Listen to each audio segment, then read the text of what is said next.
বিজ্ঞ জেলা ম্যাজিস্ট্রেট স্যারের নির্দেশক্রমে আমরা এখানে একটি বিশেষ অভিযান পরিচালনা করছি। র্যাব 11-র সহযোগিতায় আমরা আজকে এখানে একটি নকল খাদ্যদ্রব্য উৎপাদনকারী কারখানা এখানে আমরা ধরতে পেরেছি।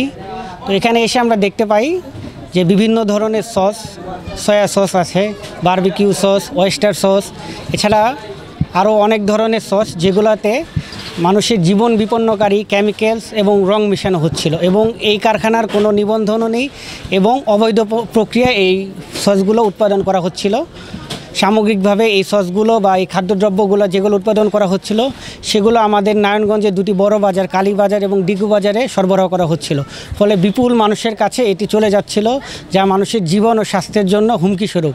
সামগ্রিক দিক বিবেচনায় আমরা ওনাকে নিরাপদ খাদ্য আইন 2013-র 39 ধারায় 1 লক্ষ টাকা অর্থদণ্ড এবং 1 মাসের বিনাশ্রম কারাদণ্ড দিয়েছি এবং উনি যেহেতু দোষ স্বীকার করেছেন এবং ভবিষ্যতে এই কাজ করবেন না মর্মে আমাদের কাছে অঙ্গীকার করেছেন। আমরা আজকে যে আলামতগুলো এবং যে অবৈধ এবং যে পণ্যগুলো পেয়েছি সেগুলো আমরা এখানে জব্দ করেছি এবং এখানে আমরা নষ্ট করব। ধন্যবাদ। আমাদের র্যাব 11 CPC 1 থেকে আমরা গোপন সূত্রে খবর পাই যে এই এলাকায় অবৈধ এবং ভেজাল মিশ্রিত সস উৎপন্ন হয়।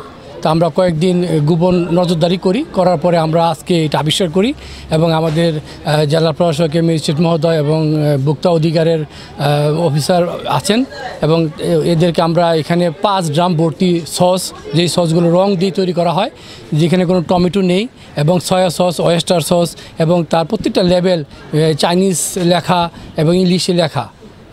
তার কোনো এগুলো কোনো লাইসেন্স নাই, বৈধ কোনো উৎপাদন করার কোনো প্রক্রিয়াজাত করার কোনো সুবিধা তার নেই এবং কোনো বিএসটা কোনো অনুমোদন ছিল না।